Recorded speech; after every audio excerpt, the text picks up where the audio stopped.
guys, it's Mr. Mean. I just wanted to make a video today because I've been seeing a lot of the same types of problems that people are having with the algebra for lesson 3, and I wanted to really go through this so that everybody can be really clear on how we go about doing this. So let's take a look at slide 15, because I think 15 and 16 and the ones that match it up above 4, 5, 6, and 7 are probably the most challenging ones on this activity. So let's take a look at first number 9. Okay, so it says to complete the table by plugging in your x values into the function to determine your y. It says graph it using Desmos. I'm going to tell you that graphing is going to be one of the most important things to do here. Even if you're not able to screenshot it and send it back and paste it in here, using Desmos during these lessons is going to be really, really, really important. And then the last thing to do is to determine the key characteristics. So for now, I'm going to forget about the table because that is easy stuff that I'm not going to go through because you guys know how to plug in and solve. What I'm really going to focus on is first graphing things in Desmos and how to find these intercepts, horizontal asymptotes, domain, range, and interval. Okay. So what we need to do first here is, let me just grab a piece of paper for myself. First thing that we need to do here is we need to go into Desmos and graph this function. So let me show you how we're going to have to go about doing that.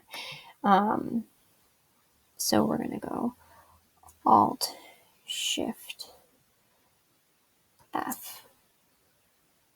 Okay, so when we're in Desmos, the way that you need to do this, it's very, very, very important that you're paying attention. The way that you go about graphing equations that have, that look like this, for example, f of x is equal to, this one was, for example, 4 to the x plus 5.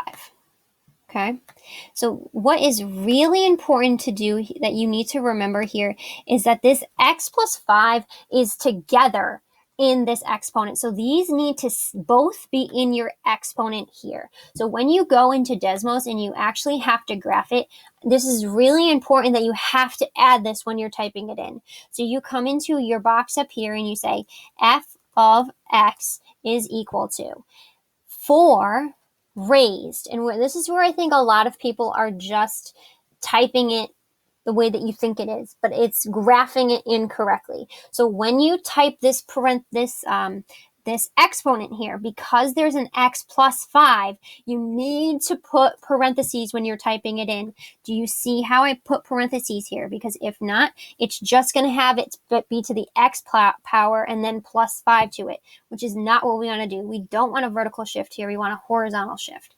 So when you type it in, you're going to say x plus 5, and then you need to close your parentheses, and then you're graphed. Okay, so once you have your line graphed, it asks you, if we look back here, if we look back at the slide, we need to find 5 pieces of information. We need to find our x-intercept, we need to find our y-intercept, we need to find our horizontal asymptote, we need to find our domain, we need to find our range, and whether it's increasing or decreasing. Okay, so when we flip back to our Desmos graph, we will have our graph here, and we need to first find our x-intercept. Okay, so when we have to find our x-intercept here,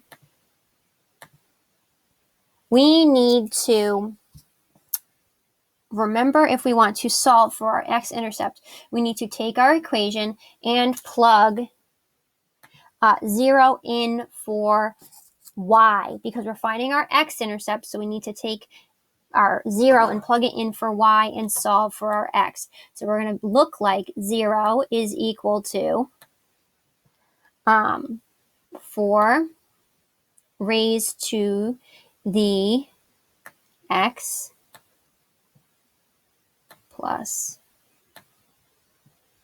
5. Okay? And that is one way that we can go about solving it. But another way that we can go about solving it is we can say to ourselves on our graph, if we know that it's coming down and it's never, ever, ever, ever, ever going to approach and hit this line 0. So our x-intercept is going to be none, because that's not going to ever hit our x-axis. So our x-intercept is going to be none, because it's never going to hit our x-axis. Okay, so when we have to find our y-intercept, we know that we can plug in 0 this time for our x. So if we take this equation here, and this time we plug it in for our x, it would look like this. It would say y is equal to, this time we're going to plug 0 in for x. Y is equal to 4 to the 0 plus 5. So it would be y equals 4 to the 5th. And if you type that into your calculator, you're going to get the number 1,024. I don't know why this is being silly. Okay, so when you plug it in, you get y equals 1,024. Now we need to find, if we look at our list on our slides, we need to find our horizontal asymptote. And remember, we said that the horizontal asymptote is that y value that your line comes up to, it approaches, but it's never gonna pass. So we are gonna look for our horizontal asymptote. And we know if we look at our graph, what number is this line, this equation line approaching? It's approaching 0. Okay, so if we look next at our domain, remember, domain is equal to our x values, right? So if we go on our graph and we're looking at our x values, it's going to go for all real numbers. Okay.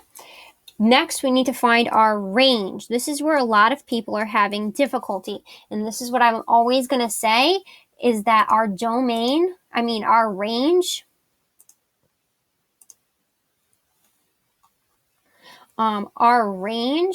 is always going to be really closely tied to this horizontal asymptote. Because remember, when we're looking at our range, we're looking for our y values. And if we look at this graph is never going to go, however far you zoom it out, it's never going to go below a number of 0. So our y values are always going to be greater than 0. Okay, and then the last one, is it increasing or decreasing? It is increasing. Okay, so ladies and gentlemen, most important thing that I'm going to say about when you come into Desmos is that you need to use parentheses when you enter stuff in. If you have an exponent that has an operation happening in that exponent, you need to make sure that you use those parentheses here to indicate that it's staying together. Okay, so ladies and gentlemen, if you guys still have questions, please feel free to reach out to me and I can help you out.